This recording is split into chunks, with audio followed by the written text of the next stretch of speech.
إن الحمد لله نحمده ونستعينه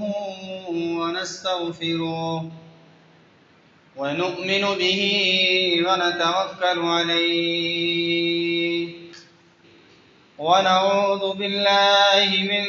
شرور أنفسنا ومن سيئات أعمالنا من يهده الله فلا مضل له ومن يضلل فلا هادي له ونشهد أن لا إله إلا الله وحده لا شريك له ونشهد أن محمدا عبده ورسوله يا أيها الذين آمنوا اتقوا الله حق تقاته ولا تموتن إلا وأنتم مسلمون يا أيها الناس اتقوا ربكم الذي خلقكم من نفس واحدة وخلق منها زوجها وبث منهما رجالا كثيرا ونساء واتقوا الله الذي تساءلون به والأرحام إن الله كان عليكم رقيبا يا أيها الذين آمنوا اتقوا الله وقولوا قولا سديدا يصلح لكم أعمالكم ويغفر لكم ذنوبكم ومن يطع الله ورسوله فقد فاز فوزا عظيما أما بعد فإن خير الحديث كتاب الله وخير الهدي هدي محمد صلى الله عليه وسلم وشر الأمور محدثاتها وكل محدثة بدعة وكل بدعة ضلالة وكل ضلالة في النار أعوذ بالله من الشيطان الرجيم بسم الله الرحمن الرحيم إنما المؤمنون إخوة فأصلحوا بين أخويكم واتقوا الله لعلكم ترحمون رب اشرح لي صدري ويسر لي أمري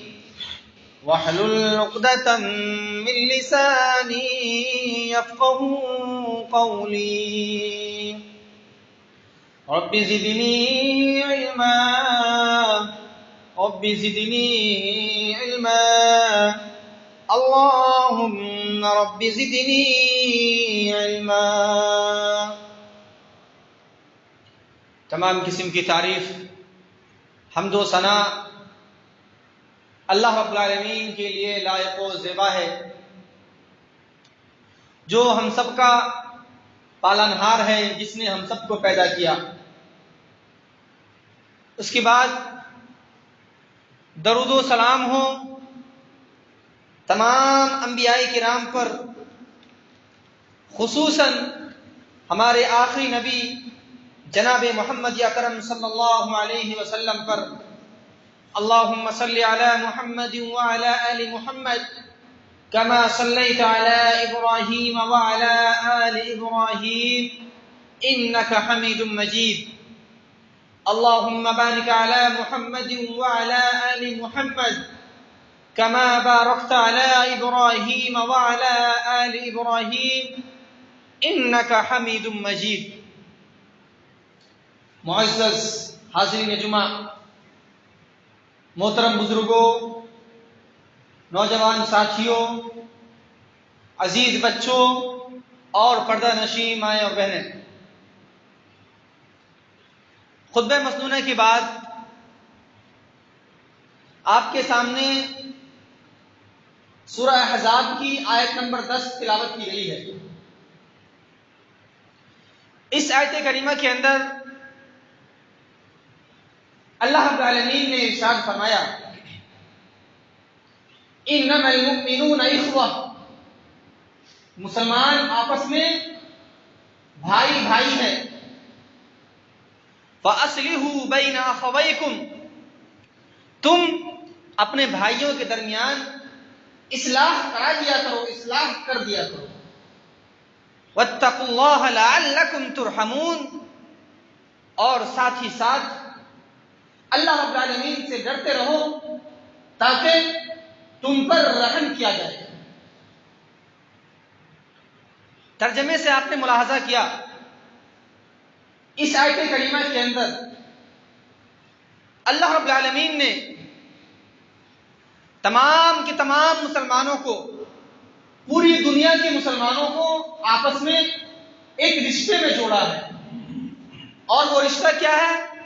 کہ تمام کے تمام مسلمان یہ آپس میں بھائی بھائی ہیں۔ تمام کے تمام مسلمانوں کو آپس میں بھائی بھائی بن کر کے رہنا چاہیے۔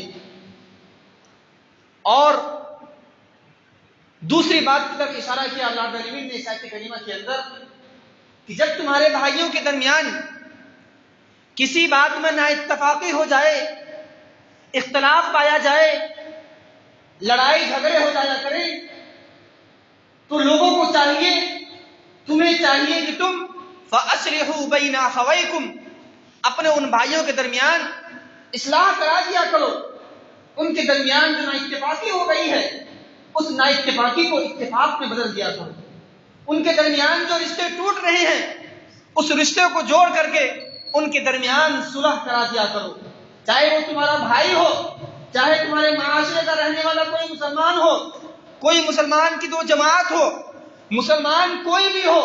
کہیں کا بھی ہو، اگر ان کے درمیان نا اتفاقی ہو گئی ہے تو دوسرے مسلمان کا یہ شیوا ہوتا ہے، اور دوسرے مسلمان کے اوپر یہ لازمی اور ضروری ہے کہ وہ مسلمان ایک مسلمان ہونے کے ناحیے سے، ایک مسلمانی بھائی، ایک اسلامی بھائی ہونے کے ناحیے سے اپنے ان دونوں بھائیوں کے درمیان اتفاق پیدا کرا دیں، ان کے درمیان صلح کرا دیا کریں۔ اور تیسری بات کی طرف جو اشارہ کیا گیا اس آیت کریمہ کے اندر کہ واتقوا اللہ، اللہ رب العالمین سے ڈرو۔ اس کا کیا مطلب ہے اللہ رب العالمین سے ڈرو؟ اس کا مطلب یہ کہ ہم تمام لوگوں کو چاہیے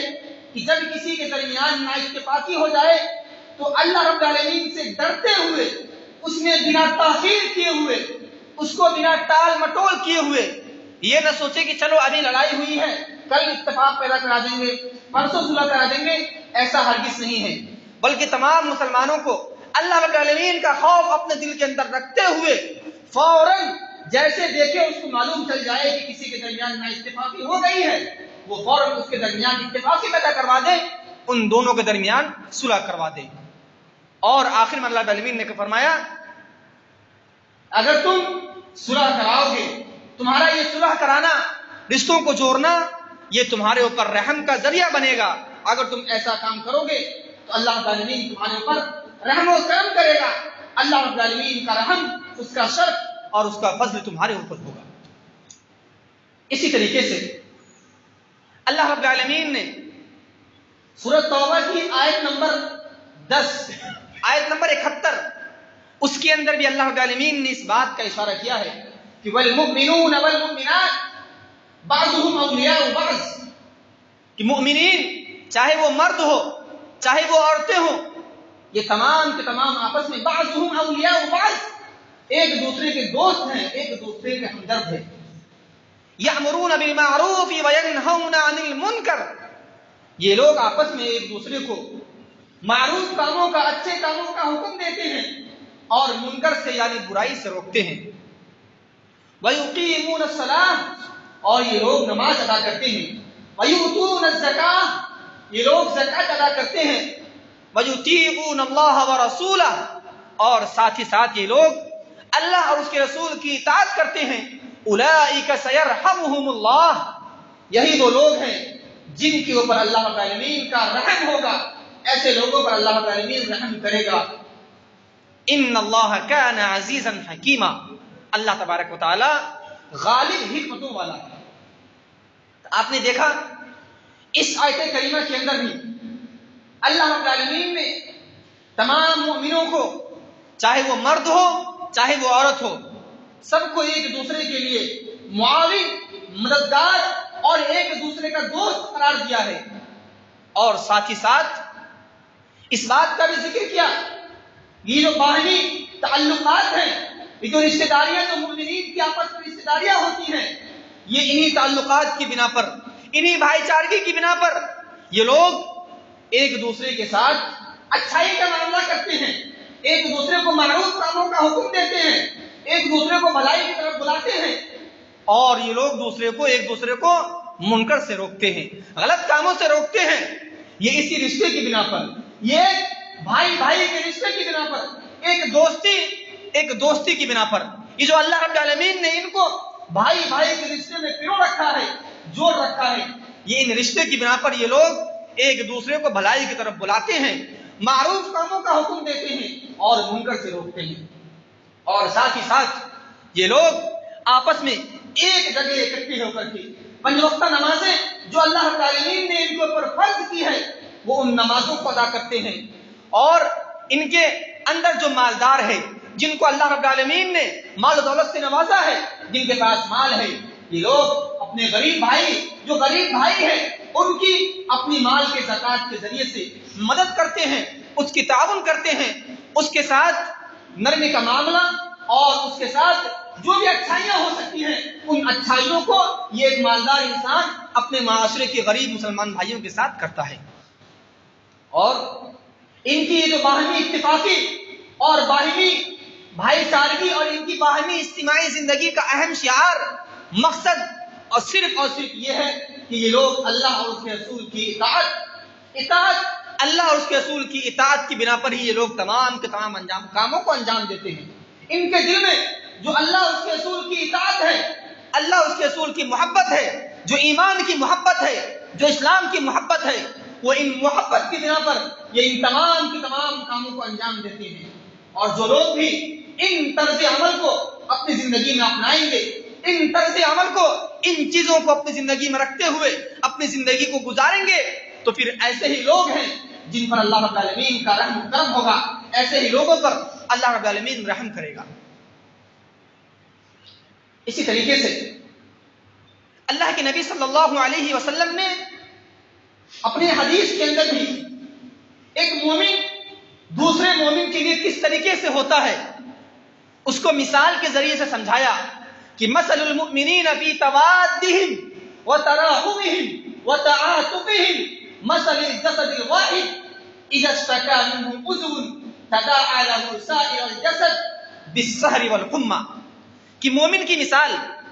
ایک دوسرے سے محبت کرنے میں، ایک دوسرے پر شفقت و محبت کرنے میں، ایک دوسرے کے ساتھ ہمدردی اور نرمی کا معاملہ کرنے میں اس جسم کی مانند ہے، ایک جسم کی مانند ہے کہ جس طریقے سے جسم کے ایک حصے کو اگر نقصان پہنچ جائے، جسم کا ایک حصہ بیمار پڑ جائے تو اس بیماری کی بنا پر جسم کا پورا حصہ بخار اور اس بیماری کی تکلیف کو محسوس کرتا ہے. اسی طریقے سے ایک مسلمان کی مثال دوسرے مسلمان کے لیے اسی طریقے سے ہے کہ اگر ایک مسلمان کو تکلیف ہو، ایک مسلمان کی زندگی کے اندر کوئی پریشانی آئے تو دوسرے مسلمان کو اس کی تکلیف میں برابر کا شریک ہونی چاہیے، اس کی تکلیف میں اس کی مدد کرنی چاہیے، اس کے ساتھ برابر کا ہمدرد اور اس کی تکلیفوں کو دور کرنے والا ہونی چاہیے. یہ ایک مومن کی مثال ہے جس کو اللہ کے نبی صلی اللہ علیہ وسلم نے ایک جسم کے مانند قرار دے کر کے سمجھایا. حاضرین جمعہ، یہ جو اللہ رب العالمین نے ہمیں اور آپ کو بھائی بھائی کے رشتے میں جوڑ رکھا ہے، یہ اللہ رب العالمین کی ایک بہت بڑی نعمت ہے. اور اس رشتے کو اللہ رب العالمین نے اس نعمت کو، یہ جو ہم کو نعمت دے رکھی ہے بھائی بھائی کے رشتے والی، جس رشتے کے اندر جوڑ رکھا ہے، اس نعمت کا احساس اللہ رب العالمین نے ہمیں اپنی قرآن مجید کے اندر اس نعمت کا احساس دلایا ہے اور اس کے تعلق سے فرمایا کہ یاد کرو وَاعْتَصِمُوا بِحَبْلِ اللَّهِ جَمِيعًا وَاعْتَصِمُوا بِحَبْلِ اللَّهِ جَمِيعًا وَلَا تَفَرَّقُوا کہ لوگوں تم اللہ کی رسی کو مضبوطی سے تھام لو. اللہ کی رسی کو مضبوطی سے تھام لو. رسی کو مضبوطی سے تھامنے کا مطلب کیا؟ یعنی اللہ کے نبی صلی اللہ علیہ وسلم جو دین لے کر کے آئے اس دین کو اپنایا جائے. جس دین کو اللہ تبارک و تعالیٰ نے بھیجا ہے اس دین کو اپنایا جائے. اور وہ دین ہمیں اور آپ کو کہاں سے ملنے والا ہے؟ قرآن اور حدیث سے. یعنی ہم قرآن و حدیث کو مضبوطی سے تھام لیں, یہی اللہ رب العالمین کی رسی ہے. اور اسی چیز کو اللہ کے نبی صلی اللہ علیہ وسلم نے اپنی حدیث کے اندر بھی فرمایا تھا کہ ترکت فیکم شیئین لن تضلوا ما تمسکتم بہما کتاب اللہ و سنتی, کہ میں تمہارے درمیان دو چیزوں کو چھوڑ کر کے جا رہا ہوں, اگر تم نے ان کو اپنا لیا تو زندگی کے اندر کبھی بھی تم گمراہ نہیں ہوگے. اور وہ دو چیز کیا ہیں؟ قرآن اور حدیث. تو اللہ تبارک و تعالیٰ نے فرمایا وَاعْتَصِمُوا بِحَبْلِ اللَّهِ جَمِيعًا وَلَا تَفَرَّقُوا کہ لوگوں اللہ کی رسی کو مضبوطی سے تھام لو. وَلَا تَفَرَّقُوا اور آپس میں فرقوں میں مت بٹو, آپس میں جماعتوں میں اور گروہوں میں مت بٹ جاؤ. مگر افسوس آج ہمارے معاشرے میں کیا ہے؟ آج ایک بھائی کو دوسرے بھائی سے دشمنی ہے. آج ایک بھائی اپنی بہن سے دشمنی کرتا ہے, ایک پڑوسی کو دوسرے پڑوسی سے دشمنی ہے, ایک مسلمان دوسرے مسلمان سے دشمنی کر رہا ہے, ایک مسلمان کو دوسرے مسلمان سے تکلیف ہے, ایک بھائی دوسرے بھائی کے خون کا پیاسا ہے, ایک مسلمان دوسرے مسلمان کے خون کا پیاسا ہے. اس کے لیے ہر ممکن ہر صورت گدھا گھندی کی چکر میں پڑا رہتا ہے. جبکہ ہم تمام کے تمام لوگ ایک نبی کا کلمہ پڑھنے والے ہیں, ایک نبی کو ماننے والے ہیں, ایک دین پر عمل کرنے والے ہیں. تو پھر ہمارے درمیان یہ نااتفاقیاں کیوں ہے؟ بھائی بھائی کے درمیان یہ رشتے ٹوٹے ہوئے کیوں ہیں؟ جبکہ اللہ تبارک و تعالیٰ نے قرآن مجید کے اندر واضح طریقے سے فرمایا وَاعْتَصِمُوا بِحَبْلِ اللَّهِ جَمِيعًا وَلَا تَفَرَّقُوا کہ لوگوں اللہ کی رسی کو مضبوطی سے تھام لو اور تم جماعتوں میں, فرقوں میں, گروہوں میں اور ٹولیوں میں مت بٹ جاؤ. آگے فرمایا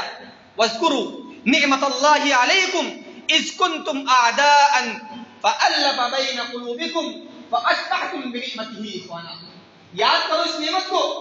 اللہ رب العالمین نے جو تمہارے اوپر نعمت نازل کی, اس نعمت کی بنا پر تم آپس میں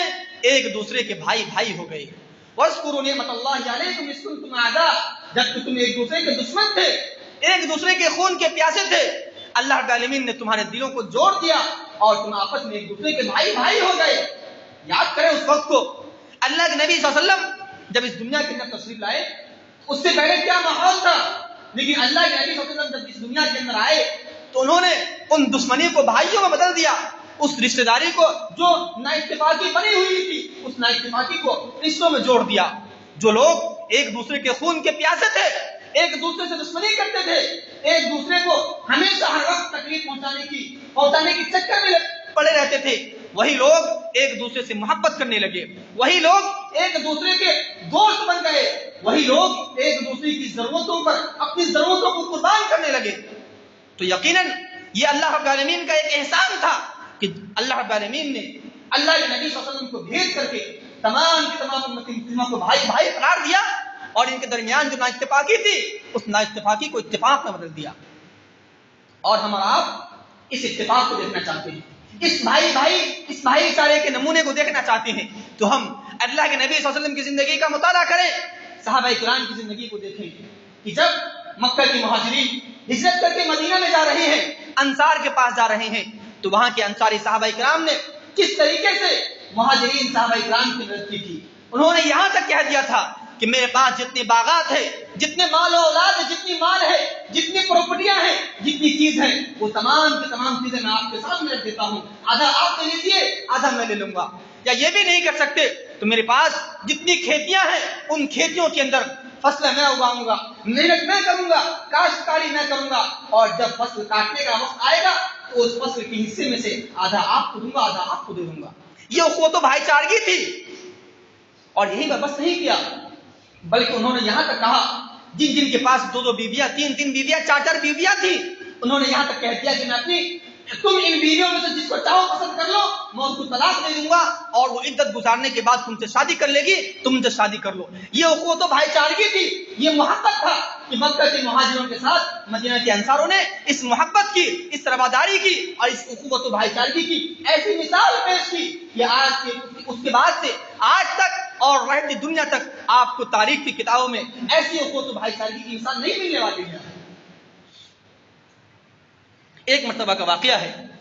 اللہ کے نبی صلی اللہ علیہ وسلم صحابہ کرام کے ساتھ بیٹھے ہوئے ہیں، اسی درمیان ایک صحابی آتے ہیں اور کہتے ہیں اے اللہ کے نبی صلی اللہ علیہ وسلم میں کافی دنوں سے بھوکا ہوں، میرے پاس کچھ کھانے کا نہیں ہے، لہذا آپ میری مدد کیجیے، میری مہمان نوازی کیجیے، مجھے کچھ کھانے کو دے دیجیے۔ صحابہ اللہ کے نبی صلی اللہ علیہ وسلم نے سب سے پہلے اپنے گھر میں خبر بھجوائی، وہاں سے جواب آیا کہ گھر میں کچھ کھانے کا نہیں ہے، گھر میں کھانے پینے کا کچھ بھی موجود نہیں ہے۔ صحابہ کرام پریشان ہو گئے، آخر کیا جائے؟ مہمان آ کر کے دروازے پہ کھڑا ہوا ہے، اس نے کھانے کی فرمائش کر دی ہے۔ اللہ کے نبی صلی اللہ علیہ وسلم نے صحابہ کرام کے سامنے کھڑے ہو کر کے اعلان کیا کہ کون ہے جو اس صحابی کو کھانا کھلائے، کون ہے جو میرے اس مہمان کو کھانا کھلائے گا؟ اس میں سے ایک صحابی کھڑے ہوتے ہیں اور وہ کہتے ہیں کہ ہاں میں اس مہمان کو کھانا کھلاؤں گا، میں آپ کے اس مہمان کی مہمان نوازی کروں گا۔ اس کے بعد وہ جاتے ہیں اپنے گھر کے اندر، گھر میں جانے کے بعد بیوی سے کہتے ہیں کہ گھر میں کچھ کھانے پینے کا موجود ہے کہ نہیں؟ بیوی کہتی ہے کہ گھر میں کھانے کا صرف اور صرف اتنا ہی ہے جتنا ہمارے بچے کھا سکے، یعنی گھر میں کھانے کے لیے صرف بچے کے سوا اور کچھ نہیں ہے، ہم اور آپ تو آج بھوکے رہنے والے ہیں۔ وہ صحابی کہتے ہیں اپنی بیوی سے کہ ایسا کرو، میں مہمان کو لانے جا رہا ہوں اور لانے سے پہلے میں تم کو ایک بات کی نصیحت کرتا ہوں کہ جب مہمان گھر میں آ جائے تو کھانے کو میرے سامنے رکھ دینا، وہاں پر مہمان کے سامنے رکھ دینا، اور جب کھانا شروع کیا جائے تو اس وقت تم چراغ کی بتی بجھا دینا، اندھیرا کر دینا تاکہ مہمان کھا لے، ساتھ میں اندھیرے میں میں بھی بیٹھا رہوں گا، اس کو محسوس ہوگا کہ سامنے والے صحابی بھی کھا رہے ہیں۔ ایسا ہی کیا ان کی بیوی نے، وہ مہمان کو لے کر کے آئے اور وہ کھانا کھلایا گیا۔ اور جب یہ بات اللہ کے نبی صلی اللہ علیہ وسلم کے پاس پہنچی تو پھر اللہ کے نبی نے فرمایا تھا کہ وَلَا يَجِدُونَ فِي صُدُورِهِمْ حَاجَةً مِّمَّا أُوتُوا وَيُؤْثِرُونَ عَلَىٰ أَنفُسِهِمْ وَلَوْ كَانَ بِهِمْ خَصَاصَةٌ، کہ اللہ کے نبی صلی اللہ علیہ وسلم نے فرمایا کہ اللہ رب العالمین آپ کی عمل سے اتنا خوش ہوا ہے کہ اللہ رب العالمین نے قرآن مجید کے اندر یہ آیت کریمہ وَلَا يَجِدُونَ فِي صُدُورِهِمْ اس آیت کریمہ کو نازل کر دی کہ مسلمان تو وہ ہے کہ اپنے آپ کو بھوکا رکھے لیکن اپنے بھائی کو کھانا کھلانے کی کوشش کرے۔ مسلمان تو وہ ہے کہ اپنی تکلیف کو چھوڑ کر کے پہلے اپنے بھائی کی تکلیف کو دور کرنے کی کوشش کرے۔ اور اسی چیز کو اس صحابی نے اسی چیز کو سامنے رکھا کہ اپنے آپ کو بھوکا رکھا، اپنے بچوں کو بھوکا رکھا، لیکن اس صحابی کو کھانا کھلایا۔ یہ محبت، یہ بھائی چارگی کی مثال آپ کو کہیں اور ملنے والی نہیں ہے۔ مگر افسوس آج ہم دیکھیں معاشرے کے اندر آج ہمارا کیا حال ہے۔ آج ایک بھائی کو دوسرے بھائی سے لڑائی ہے، ایک بھائی کو دوسرے بھائی کی کوئی فکر نہیں ہے، ایک پڑوسی کو دوسرے پڑوسی کی کوئی فکر نہیں ہے، ایک مسلمان کو دوسرے مسلمان کی کوئی فکر نہیں ہے۔ آج ہمارے گاؤں کے اندر زائد سامان موجود ہوتے ہیں، ہماری ضرورت سے زیادہ سامان موجود ہوتے ہیں، وہ رکھا رکھا خراب ہو جاتا ہے، لیکن توفیق نہیں ہوتی ہے کہ ہمارے پڑوس میں جو ضرورت مند ہے، جس کو اس چیز کی ضرورت ہے، ہم اس کو دے دیں۔ یہ توفیق ہمیں اور آپ کو نہیں ملتی ہے، چاہے وہ کھانے کے تعلق سے ہو، پہننے اوڑھنے کے تعلق سے ہو، ضرورت کی کوئی بھی سامان لے لیجیے، وہ کھانا ہمارے پاس ہمارے گھروں میں پھینک دیا جاتا ہے، وہ خراب ہو جاتا ہے، لیکن ہمارا اپنے پڑوس میں رہنے والے کسی غریب پڑوسی کو، غریب مسلمان کو نہیں دیتی۔ آج بھائی کے درمیان نا اتفاقیہ موجود ہے، سالوں سال گزر جاتے ہیں، بھائی ایک دوسرے سے بات نہیں کرتے، بہن بھائی کے اندر ایسے رشتے موجود ہیں کہ بہن بھائی سے بات نہیں کرتے۔ ایک ایسا ماجرا ہے میرے، جبکہ اللہ کے نبی صلی اللہ علیہ وسلم نے فرمایا ہے کہ لا یحل لمسلم ان یحجر اخاه فوق ثلاث، کسی مسلمان کے لیے جائز ہی نہیں ہے، درست ہی نہیں ہے کہ وہ اپنے مسلمان بھائی سے 3 دن سے زیادہ رشتوں کو توڑ کر کے رکھے۔ لیکن آج بھائی سے بات کرنے کو تیار نہیں ہے، بھائی سے دشمنی کر رہا ہے، ایک بھائی دوسرے بھائی کے لیے گڈھے کھودنے کے چکر میں اور اس کو تکلیف اور اس کو عزت پہنچانے کے چکر میں لگا ہوا ہے۔ یہ ایک مسلمان کا شیوا نہیں ہو سکتا۔ ہم اور آپ اگر ہماری زندگی کے اندر یہ چیز موجود ہے تو صحیح معنوں میں پھر ہم ایک مسلمان کہلانے کے حقدار ہرگز نہیں ہیں۔ میرے بھائیوں، صحابہ کرام کی زندگی کو دیکھیں، ان کے درمیان بھی نا اتفاقیاں ہوئی ہیں، ان کے درمیان بھی اختلافات ہوا کرتے تھے، لیکن کبھی بھی ان کے جو یہ اختلاف ہوتے تھے کبھی ان کی نا اتفاقی کبھی لڑائی میں کبھی دشمنی میں نہیں بدلی۔ انہوں نے ہمیشہ اسلامی بھائی چارے کو سب سے اوپر رکھا۔ نا اتفاقی اپنی جگہ موجود ہے، لیکن اس کے ذریعے سے کسی بات سے دشمنی ہو جانا اس کا ہرگز یہ مطلب نہیں ہے کہ آپ سامنے والے سے بات کرنا بند کر دیں، اس سے رشتے ناتوں کو منقطع کر دیں، رشتے ناتوں کو توڑ دیں، ملنا جلنا بند کر دیں، ہرگز ایسا نہیں ہونی چاہیے۔ حاضرین جمعہ، اب میں آپ کے سامنے ان چیزوں کو ذکر کروں گا جن کو ہم اپنا کر کے آپس میں جو رشتے خراب ہوتے ہیں اس رشتے کو صحیح کر سکتے ہیں، یا یوں کہیں کہ ان چیزوں کو اپنا کر کے ہم آپس میں ایک دوسرے سے محبت کرنے لگ جائیں گے، آپسی کے رشتے کو جو ہمارے رشتے ٹوٹ چکے ہیں اس رشتے کو ہم باہمی تعلقات میں، باہمی بھائی چارگی میں بدل سکتے ہیں۔ تو سب سے پہلی چیز یہ ہے کہ ہم ایک دوسرے سے محبت کرنا سیکھیں۔ ایک مسلمان کو دوسرے مسلمان سے محبت کرنی چاہیے، یہ ایک مسلمان کا دوسرے مسلمان کے اوپر دینی فریضہ ہے کہ ہر مسلمان دوسرے مسلمان سے محبت کرے۔ اور میرے بھائیوں، اگر ہم اپنے کسی مسلمان بھائی سے محبت کرتے ہیں تو یاد رکھیں یہ ہمارا محبت کرنا یہ ہمارے ایمان کی نشانی ہے، ہمارے مسلمان ہونے کی نشانی ہے، ہمارے دین کی نشانی ہے۔ اگر ہم کسی مسلمان سے محبت نہیں کرتے ہیں تو یاد رکھیں یہ ہمارا مسلمان کہلانا، ہمارا ایمان نامکمل ہے۔ اللہ کے نبی صلی اللہ علیہ وسلم نے حدیث کے اندر فرمایا ہے کہ لا يدخل الجنۃ حتى تؤمنوا ولا تؤمنوا حتى تحابوا، کہ تم اس وقت تک جنت میں داخل نہیں ہو سکتے جب تک کہ تم ایمان نہیں لے آؤ گے، اور تم کامل مومن اس وقت تک نہیں ہوگے جب تک کہ تم ایک دوسرے سے محبت نہ کرنے لگ جاؤ۔ تو ایک دوسرے سے محبت کرنا یہ اسلام کا دین کا سب سے اہم فریضہ ہے۔ اور اس محبت کا ایک اور سب سے بڑا فائدہ یہ ہے کہ کل قیامت کے دن حشر کے میدان میں، حشر کی چلچلاتی دھوپ کے اندر جہاں کوئی سایہ نہیں ہوگا، لوگ اپنے اپنے عملوں کے مطابق پریشان ہوں گے، کوئی ٹخنوں تک، کوئی گھٹنوں تک پسینوں میں سرابور ہوگا۔ اس حشر کے میدان کے اندر اللہ تبارک و تعالی 7 خوش نصیب بندوں کو اپنے عرش کا سایہ نصیب کرے گا، تو اس میں سے ایک یہ انسان بھی ہوگا جو اپنے بھائی سے اللہ رب العالمین کی رضا کی خاطر محبت کرے۔ تو اگر ہم اور آپ اپنے مسلمان بھائی سے محبت کرتے ہیں تو پھر ہمیں اور آپ کو کل قیامت کے دن حشر کی چلچلاتی دھوپ کے اندر اللہ رب العالمین اپنے عرش کا سایہ نصیب کرے گا۔ اسی طریقے سے ایک مسلمان کو دوسرے مسلمان سے ہمدردی کرنی چاہیے، اس کی تکلیف میں برابر کا شریک ہونی چاہیے، اس کی تکلیف کو اپنی تکلیف سمجھا جائے، اس کو تکلیف پہنچی ہے تو آپ جا کر کے اس کی تکلیف کو دور کریں، یہ ایک مسلمان کا دوسرے مسلمان کے اوپر حق ہے، یہ دینی اور اسلامی فریضہ ہے۔ اگر ہم ایسا کرتے ہیں تو اس سے بھی جو ہمارے درمیان نااتفاقیاں ہوئی ہے وہ نااتفاقی اتفاق میں وہ نااتفاقی ہماری بھائی چارگی میں بدل سکتی ہے۔ اسی طریقے سے ایک مسلمان کو دوسرے مسلمان سے خندہ پیشانی سے ملنی چاہیے۔ خندہ پیشانی سے ملنا یہ بھی رشتوں کو جوڑنے کا سبب ہے، رشتوں کے درمیان اخوت و بھائی چارگی پیدا کرنے کے لیے یہ بھی ایک بہت ہی اہم ذریعہ ہے کہ ہم دوسرے والے مسلمان سے، سامنے والے اپنے بھائی سے خندہ پیشانی سے ملے، جب بھی ملے مسکراتے ہوئے ملے، اور ملنے کے وقت سلام ضرور کیا کریں۔ اگر ہم زندگی کے اندر اس چیز کو اپنائیں گے تو سامنے والے کے درمیان، سامنے والے اور ہمارے درمیان جو ہوگا وہ رشتہ مضبوط ہوگا۔ اور اس چیز کو اللہ کے نبی صلی اللہ علیہ وسلم نے حدیث کے اندر فرمایا ہے کہ تبسمک فی وجہ اخیک صدقہ، اگر کوئی انسان اپنے بھائی سے مسکرا کر کے ملتا ہے، ہنستے ہوئے چہرے کے ساتھ ملتا ہے، تو یاد رکھیں آپ کا یہ عمل صدقہ ہے، یعنی آپ نے صدقہ کیا ہے۔ تو آپ اپنے بھائی سے اچھے طریقے سے خندہ پیشانی سے ملا کریں۔ اسی طریقے سے ایک دوسرے سے اچھی گفتگو کیا کریں، اچھی گفتگو کرنا بھی رشتوں کو جوڑنے کا سبب ہے۔ اللہ تبارک و تعالیٰ نے قرآن مجید کے اندر فرمایا وَقُولُوا لِلنَّاسِ حُسْنًا، لوگوں کے ساتھ اچھائی کے ساتھ گفتگو کیا کرو۔ اپنی زبان سے سامنے والے کے لیے ایسی بات نہ نکالو جو اس کے دل میں تکلیف پہنچ جائے، جو اس کے دل میں ٹھیس پہنچ جائے، اور پھر وہ بات اس کے دل کے اندر ایسی گھر کر جائے کہ تمہارے اور اس کے درمیان نااتفاقی پیدا ہو جائے۔ تو ہمیشہ سامنے والے کے لیے، چاہے وہ آپ کے سامنے موجود ہو آپ کا بھائی یا نہ موجود ہو، ہمیشہ اس کے بارے میں اور اس کے ساتھ اچھی گفتگو کیا کریں۔ اسی طریقے سے ایک دوسرے کے لیے تمام مسلمانوں کو رحم دل بھی ہونے چاہیے، نرم دل بھی ہونی چاہیے، عاجزی و انکساری کے ساتھ ایک دوسرے سے پیش آنا چاہیے۔ ہمیں کسی کے ساتھ فخر، بڑائی اور تکبر نہیں کرنی چاہیے کسی کے ساتھ۔ اگر ہم اس چیز کو بھی اپناتے ہیں، اگر کسی کے ساتھ رحم دلی کرتے ہیں، نرمی کا معاملہ کرتے ہیں، کسی کی کوئی ضرورت کو پوری کر دیتے ہیں، تو یاد رکھیں ہمارا یہ عمل بھی ایک رشتوں کو جوڑنے والا ہے۔ اللہ کے نبی صلی اللہ علیہ وسلم نے بھی حدیث کے اندر فرمایا ہے کہ من کان حجنا لجنا قریبا حرمہ اللہ علی النار، جو انسان اپنے کسی بھائی کے لیے آسانی کرتا ہے، نرمی کرتا ہے، اس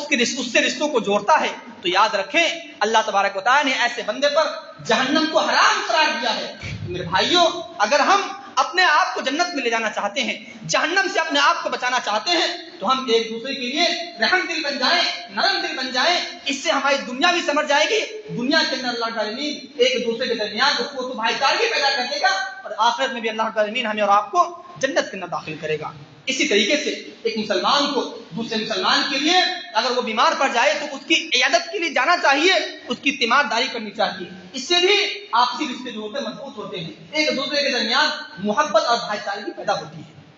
تو لہٰذا ضرورت اس بات کی ہے کہ ہم آپس میں قطع تعلق ہی نہ کریں، رشتوں کو نہ جوڑیں، رشتوں کو نہ توڑیں، بلکہ توڑنے کے بجائے رشتوں کو جوڑیں اور آپس میں اخوت و بھائی چارگی، الفت و محبت اور اسلامی بھائی چارہ قائم کریں. اللہ رب العالمین سے دعا کرتے ہیں رب العالمین ہمیں اور آپ کو اسلامی بھائی چارہ کو سمجھنے، اس کی اہمیت کو سمجھنے اور اس کے حقوق کو ادا کرنے کی توفیق عنایت فرمائے. رب العالمین اسلامی بھائی چارے کے جو حقوق ذکر کیے گئے ہیں ان حقوق کو ہمیں اور آپ کو اپنی زندگی کے اندر ایک دوسرے کے ساتھ ایک دوسرے کے تئیں ادا کرنے کی توفیق عنایت فرمائے. جو بیمار ہے ان کو شفائے کامل عاجل عنایت فرما، جو پریشان حال ہے ان کی پریشانیوں کو دور فرما، اور خصوصاً ہمارے فلسطین کے مسلمانوں پر اللہ رب العالمین اپنا رحم و کرم کر، ان میں جو انتقال کر چکے ہیں ان کو جنت میں داخل کر، اور جو بیچارے پریشان حال ہیں، جو مریض ہیں ان کو شفائے کامل عاجل عنایت فرمائے، اور جو کچھ ان کا مالی نقصان ہوا ہے اللہ رب العالمین ان کو صبر جمیل دے اور ان کا نعم البدل عطا فرما. رب العالمین جب تک ہم سب کو زندہ رکھ، ایمان پر زندہ رکھ، جب ہمارا خاتمہ ہو تو ایمان پر ہو.